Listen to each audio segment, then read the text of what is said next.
Family, welcome to the channel.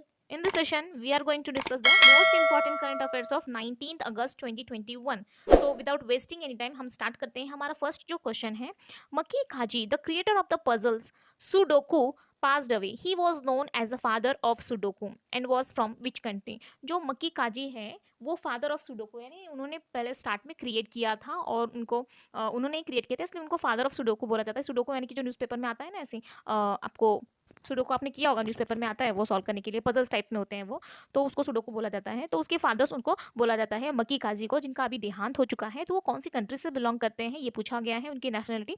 तो वो Japan से थे. मक्की काजी इज फ्रॉम जापान. अब जापान की बात की गई है तो जापान की कैपिटल टोक्यो है, करेंसी येन है और जो वहाँ के प्राइम मिनिस्टर है मिस्टर योशिदे सुगा जी हैं. और थोड़ा बहुत एक्सरसाइज भी मैंने ऐड कर दिया है इसके अंदर थोड़ा सा. तो जापान और इंडिया के बीच जो एक्सरसाइज होती है वो एक धर्मा गार्जियन, जिमेक्स एंड सहयोकाइजिन, ये 3 एक्सरसाइज होती है इंडिया एंड जापान के बीच में. धर्मा गार्जियन, जिमेक्स एंड सहयोकाइजिन. Next, RBI has release the financial inclusion index. Who is the governor of RBI? तो एफआई इंडेक्स यानी कि फाइनेंशियल इंक्लूजन इंडेक्स होता है. तो फाइनेंशियल इंक्लूजन क्या होता है? जो रूरल एरिया के जो लोग होते हैं जो देहात मतलब गाँव में जो रूरल एरियाज में रहते हैं तो उन तक अपनी बैंकिंग सर्विस को प्रोवाइड करना, वहाँ तक बैंकिंग सर्विसेज को पहुँचाना, उसको फाइनेंशियल इंक्लूजन बोला जाता है. गवर्नमेंट क्या चाहती है? हर एक देश की तरक्की किस में होगी कि हर एक जो वहाँ के पर्सन है, वहाँ के जो रहवासी हैं, वहाँ के जो नागरिक हैं वो गवर्नमेंट से या फिर जो डिजिटल एक्टिविटी है उससे जुड़े रहें, उसमें इन्वॉल्व हो. उनका इन्वॉल्वमेंट होना ज़्यादा से ज़्यादा ज़रूरी है. इसीलिए बैंक गवर्नमेंट क्या चाहती है कि उन तक अपनी सेवाएं पहुँचाई जाए, उनसे कनेक्टिविटी बढ़ाई जाए. इसको फाइनेंशियल इंक्लूजन बोला जाता है. तो आरबीआई की बात की गई है तो इसका हेडक्वार्टर मुंबई में है. इसके जो गवर्नर है at present mister Shaktikanta Das ji हैं जो कि 25th नंबर के गवर्नर हैं. एंड ये जो फाइनेंशियल इंडेक्स है वो 2017 में कितना था? 43.4. यानी कि इन द सेंस कि आप बोल सकते हो कि 100 में से 43.4 लोगों तक इतने लोग हैं जो बैंकिंग से जुड़े हुए हैं. 100 में से 43.4 जो कि 2017 का डाटा है ये. और 2021 का ये डाटा अभी बढ़ करके कितना हो गया? 53.9 हो गया. यानी कि 100 में से 53.9 लोगों तक बैंकिंग की फैसिलिटी पहुंची हुई है. यानी कि अभी भी बहुत सारे लोग हैं जो बैंकिंग से कनेक्टेड नहीं है. तो उसको भी बढ़ाना है, ये गवर्नमेंट का टारगेट है. Who has been announced as the brand ambassador of Amway India? तो एमवे इंडिया का ब्रांड एम्बेसडर कौन है? तो वो मीराबाई चानू है. जैसे कि अभी ओलंपिक में इन्होंने पार्टिसिपेट किया था तो मीराबाई चानू जी ये इन्होंने सिल्वर मेडल जीता था ओलंपिक में. और she is the weight lifter. Mirabai Chanu, इनका स्पोर्ट्स पूछा जा सकता है. ये कौन से स्पोर्ट्स से हैं या फिर कौन से स्टेट से हैं ये पूछा जा सकता है. ओलंपिक में कौन सा मेडल जीता था ये भी पूछा जा सकता है. लेकिन इनका जो स्टेट है वो ज़्यादातर आप ध्यान में रखिएगा. तो ये इनका जो है स्टेट वो मणिपुर से बिलोंग करती है मीराबाई चानू. इनका पूरा नाम है साइखोम मीराबाई चानू और ये वेट लिफ्टर है. और जो टोक्यो ओलंपिक अभी फिलहाल हुआ था जापान की कैपिटल टोक्यो में उसमें उन्होंने सिल्वर मेडल जीता है. उनको मेजर ध्यानचंद खेल रत्न का अवार्ड भी मिला है 2018 में. और अभी मणिपुर की बात की गई है तो वहाँ के chief minister mister N Biren Singh ji हैं. और जो गवर्नर है अभी फिलहाल चेंज हुए हैं जो कि ला गणेशन उनको बना दिया गया है अभी रिसेंटली 22 अगस्त को तो बना दिया है. ये मैं वीडियो थोड़ा सा लेट बना रही हूँ इसीलिए मैंने बता दिया आपको. तो 22 अगस्त को ही अभी रिसेंटली हमारे जो प्रेसिडेंट है कोविंद जी उन्होंने चेंज कर दिया है और मिस्टर जो लाल गणेशन है उनको बना दिया गया है गवर्नर जो कि 17 नंबर के गवर्नर होंगे मणिपुर के. तो मीराबाई चानू जी के बारे में हमने सब डिटेल में she is from Manipur weight lifter और 49 केजी की कैटेगरी में उन्होंने सिल्वर मेडल जीता था टोक्यो ओलंपिक्स में. Bank of Maharashtra has emerged as the top performer among public sector lenders in terms of loan and saving deposit growth.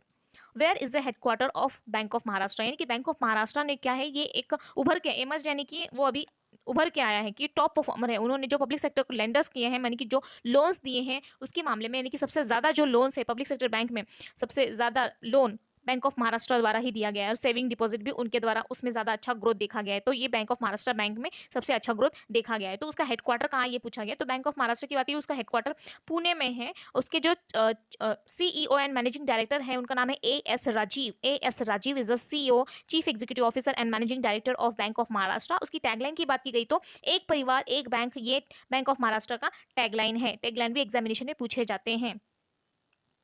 Okay, next, who will be made the brand ambassador of the adventure tourism in Kerala? तो tourism के जो adventure tourism है tourism से लेकर के उनका brand ambassador किसको बनाया गया है केरला के लिए? तो पी आर श्रीजेश जो कि एक हॉकी प्लेयर है उनको बनाया गया है. और उन्होंने जो अभी टोक्यो ओलंपिक्स में हुआ था, वहाँ पे मेंस हॉकी में उन्होंने ब्रॉन्ज मेडल जीता था। ये बॉर्न हुए थे, केरला में बॉर्न हुए थे, और जो ओलंपिक हुआ था उसमें उन्होंने ब्रॉन्ज मेडल जीता था। अब ये केरला से है, तो केरला की बात की गई तो उसकी कैपिटल तिरुवनंतपुरम में, चीफ मिनिस्टर पिनराई विजयन जी हैं, और जो गवर्नर है वहाँ के आरिफ मोहम्मद खान जी हैं, और ये हॉकी प्लेयर हैं।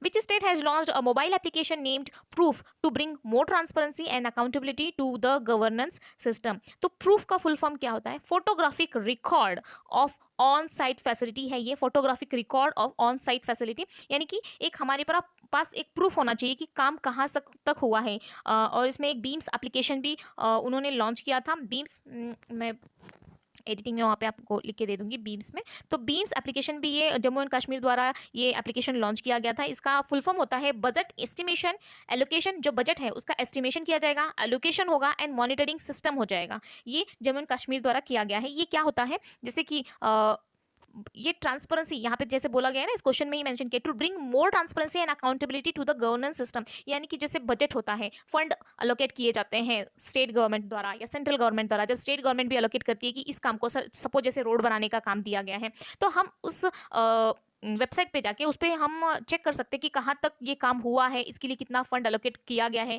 ये टाइमली हर एक काम को करने के लिए वहाँ गवर्नमेंट और पब्लिक के बीच में ट्रांसपेरेंसी भी हो जाएगी इससे।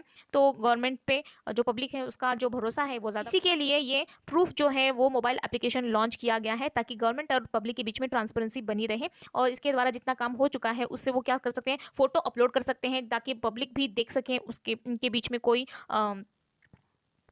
प्रॉब्लम ना हो, मतलब ट्रांसपेरेंसी होनी चाहिए इसीलिए। अब जम्मू एंड कश्मीर की बात की गई, जम्मू एंड कश्मीर की बात की गई तो उसकी कैपिटल श्रीनगर है, और वहाँ के जो लेफ्टिनेंट गवर्नर है वो है मिस्टर मनोज सिन्हा, जिन्होंने ये जो मोबाइल एप्लीकेशन है वो लॉन्च किया था। थोड़े नेशनल पार्क के बारे में जान लेते हैं। तो जम्मू कश्मीर में कितने नेशनल पार्क, एक दचीगम है, किश्तवाड़ है, हेमिश है, काजीनाग है, जो नाग से रिलेटेड है वो भी जम्मू कश्मीर में है बहुत सारे। दचीगम, किश्तवाड़, हेमिश, काजीनाग ये ज़्यादा पॉपुलर हैं। और वहाँ की जो गुलमर्ग एक बायो रिजर्व है, और नंदिनी एक वाइल्ड लाइफ सेंचुरी है, ओवेरा वाइल्ड लाइफ सेंचुरी है वहाँ पे, सुरिनसर, मानसर, ऐसे कुछ वाइल्ड लाइफ सेंचुरी है वहाँ पे, जसरोता वाइल्ड लाइफ सेंचुरी है। तो इतने टाइप के वहाँ पे वाइल्ड लाइफ सेंचुरीज हैं। तो गवर्नर भी हो गए हमारे मनोज सिन्हा जी हैं। बीम्स का एप्लीकेशन है जो कि budget estimation allocation and monitoring system, उसका फुल फॉर्म होता है। ये बजट से रिलेटेड काम कहाँ तक हुआ इसके बारे में ट्रांसपेरेंसी के लिए ये बनाया गया है, बीम्स और ये प्रूफ दोनों भी। Who authored the book titled The Dream of Revolution, a biography of Jayaprakash Narayan? तो जयप्रकाश नारायण जी का ये जो बुक है उसके ऊपर, उनके बायोग्राफी के ऊपर एक बुक लिखा गया है, the dream of revolution, biography of Jayaprakash Narayan. तो इसके लेखक कौन है? तो बिमल प्रसाद एंड सुजाता प्रसाद, इन दोनों ने मिलकर के इस बुक को लिखा है। ऑथर भी पूछा जाते हैं एग्जाम में। तो who was announced as the chairperson of the Jio MAMI film festival? तो जियो मामी फिल्म फेस्टिवल के चेयरपर्सन कौन बने हैं? तो प्रियंका चोपड़ा, जो कि प्रियंका चोपड़ा जोनस जो है अभी चेयरपर्सन बनी है। इसके पहले जो दीपिका पादुकोण थी उन्होंने रिजाइन दे दिया, फिर उसके 3-4 महीने बाद प्रियंका चोपड़ा जी को अनाउंस कर दिया गया कि वो चेयरपर्सन बनेगी। तो मामी का यहाँ पे फुल फॉर्म है the Mumbai academy of moving image. ये मामी का फुल फॉर्म है, the Mumbai academy of moving image. UP has decided to set up a training center for anti-terrorist squad commandos in Saharanpur, Deoband. Who is CM? तो UP में क्या गया, एक anti terrorist squad बनाया जाएगा वहाँ पे, ताकि वहाँ पे कमांडो को ट्रेनिंग दी जा सके। तो वहाँ की चीफ मिनिस्टर कौन है? ये कहाँ बनाया गया है? देवबंद में, सहारनपुर के देवबंद के सहारनपुर, वहाँ पर बनाया गया है एंटी टेररिस्ट स्क्वाड उनकी ट्रेनिंग करने के लिए। तो चीफ मिनिस्टर वहाँ पे कौन है? उत्तर प्रदेश के, तो मिस्टर योगी आदित्यनाथ जी हैं। यूपी की बात की गई है तो उसकी कैपिटल लखनऊ है, चीफ मिनिस्टर योगी आदित्यनाथ जी है, और जो गवर्नर है वहाँ पे मिस आनंदीबेन पटेल जी है। तो यूपी के नेशनल पार्क कौन से? मोस्ट फेमस जो है वो दुधवा एक है, दुधवा नेशनल पार्क वहाँ का सबसे ज़्यादा फेमस नेशनल पार्क है। फिर पीलीभीत टाइगर रिजर्व है, चंद्रप्रभा वाइल्ड लाइफ सेंचुरी है, और नवाबगंज एक बायोस्फीयर रिजर्व है वहाँ का, एक बर्ड सेंचुरी है। हाँ, बर्ड सेंचुरी है वो, नवाबगंज जो है एक बर्ड सेंचुरी है, और दुधवा ये नेशनल पार्क है जो कि मोस्ट फेमस है वहाँ का। World photography day is observe on which day? तो 19 अगस्त को वर्ल्ड फोटोग्राफी डे मनाया जाता है। World humanitarian day is observe on 19 अगस्त। ये डे क्यों मनाए जाते हैं? ताकि ह्यूमैनिटेरियन यानी कि जो मानवता से रिलेटेड है, जो कि सोशल वर्कर हैं, उनके लिए डेडिकेशन के लिए उन्होंने जो डेडिकेशन दिया है उनको डेडिकेट करते हुए उनकी प्रशंसा करने के लिए, उनको मोटिवेट करने के लिए ये डेज मनाए जाते हैं। Under the Bharat net programme 6 lakh villages in India will get internet connectivity by which year? तो भारत नेट जो प्रोग्राम है उसके अंतर्गत 2024 तक 6 लाख लोगों तक इंटरनेट जो है ये फैसिलिटी पहुंचा दी जाएगी। भारत नेट प्रोग्राम यानी कि हर घर में नेट होना चाहिए, इसका मतलब ये है। तो 6 लाख लोगों तक ये सर्विस पहुंचाई जाएगी 2024 तक। General insurance corporation has shut down its Dubai office to which Indian state. तो दुबई ऑफिस में जनरल इंश्योरेंस कॉर्पोरेशन, जैसे कि LIC है, जैसे कि SBI की भी बहुत सारे ऑफिसेज हैं, यानी कि बहुत सारे बैंक्स ब्रांचेस हैं फॉरेन में, बाहर के विदेशों में बहुत सारे। तो उसी तरह से जनरल इंश्योरेंस कॉर्पोरेशन के भी बहुत सारे ऑफिसेस हैं। कहाँ कहाँ हैं इनके ऑफिसेस? कुआलालंपुर जो कि मलेशिया में है, लंदन यानी कि UK, मॉस्को यानी कि रशिया, तो रशिया में है, UK में है, मलेशिया में है, और ये दुबई में है जो कि UK में है, UAE में है, सॉरी UAE में है दुबई। जो लंदन है वो UK में है। तो यहाँ पे इनके ऑफिसेस हैं। तो उनमें से एक जो दुबई का ऑफिस है वो उन्होंने बंद कर दिया है। क्यों बंद कर दिया है? ताकि दुबई की जो गवर्नमेंट है उनका लाइसेंस नहीं रिन्यू करा रही थी, या फिर हाँ, लाइसेंस नहीं रिन्यू करा रही थी, इसीलिए दुबई का जो ऑफिस है वो बंद करने जा रहे हैं। और अभी ये कहाँ पे होने वाला है? ये गुजरात में ये ऑफिस अभी ये स्टार्ट होने वाला है। GIC की बात की जाए तो इसका हेडक्वार्टर जो है मुंबई में है। ये फाउंड हुआ था 1972, 1972 में ये फाउंड हुआ था। और वहाँ की जो चीफ मैनेजिंग डायरेक्टर जो है वो देवेश श्रीवास्तव है। देवेश श्रीवास्तव है जो कि चीफ मैनेजिंग डायरेक्टर है वहाँ के जनरल इंश्योरेंस कॉर्पोरेशन के। इसका हेडक्वार्टर मुंबई में है। 1972 में ये फाउंड हुआ था। Who won the 2021 Maharashtra Bhushan? Okay, Dubai का सब बता दिया। ओके। हाँ, दुबई का जो ये है, क्या दुबई एक सिटी है, ये एक कंट्री नहीं है, ये सिटी है UAE की। और UAE का जो पता ही होगा आपको, कैपिटल करेंसी उसकी, जो कैपिटल अबू धाबी है, करेंसी वहाँ की दिरहम है। और कंट्री कैपिटल करेंसी। ओके। हाँ, प्रेसिडेंट शेख खलीफा बिन जायद जो अल नयान है, इनके नाम बहुत बड़े होते हैं, तो शेख खलीफा अल नयान लास्ट में याद रखिएगा तो आपको याद हो जाए। शेख खलीफा लास्ट में अल नयान, ये थोड़ा सा अच्छा पड़ जाएगा आपका। और एक्सरसाइज की बात की गई तो इंडिया, हाँ हमने कैपिटल करेंसी देख लिया, उसके बाद वहाँ के प्रेसिडेंट देख लिए जो कि शेख खलीफा बिन, लास्ट में अल नयान लिखिएगा, वो याद रखिएगा। और एक्सरसाइज की हम थोड़ा बहुत देख रहे थे, तो डिजर्ट ईगल है जो कि इंडिया और UAE के साथ में एक एक्सरसाइज होता है, that is desert eagle. Who won the 20, capital currency हो गया सब कुछ। Okay. Who won the 2021 Maharashtra Bhushan Puraskar? Maharashtra Bhushan Puraskar given by the Maharashtra government. तो महाराष्ट्र गवर्नमेंट ने महाराष्ट्र भूषण पुरस्कार किसको दिया है? तो आशा भोसले। तो हर कोई जानता है, उनके बारे में कुछ बताने की जरूरत नहीं है। आशा भोसले जो कि एक वेल नोन सिंगर है, veteran actor, well known singer actor. तो thanks for watching. If you like the video, I tried my best to make you understand. मैं अपने आप में और इम्प्रूवमेंट कर रही हूँ। और आपको जो चाहिए आप मुझे कमेंट सेक्शन में लिख दीजिएगा कि आपको क्या एक्सरसाइज, तो मैं इंक्लूड कर ही रही हूँ। नेशनल पार्क भी इंक्लूड कर दिया है मैंने, वाइल्ड लाइफ सेंचुरी भी। और मुझे क्या ऐड करना चाहिए आप मुझे बता सकते हैं कमेंट सेक्शन में। तो अगर आपको वीडियो अच्छी लगी हो तो प्लीज़ सब्सक्राइब कीजिएगा। Thanks for watching. जय हिंद, जय भारत।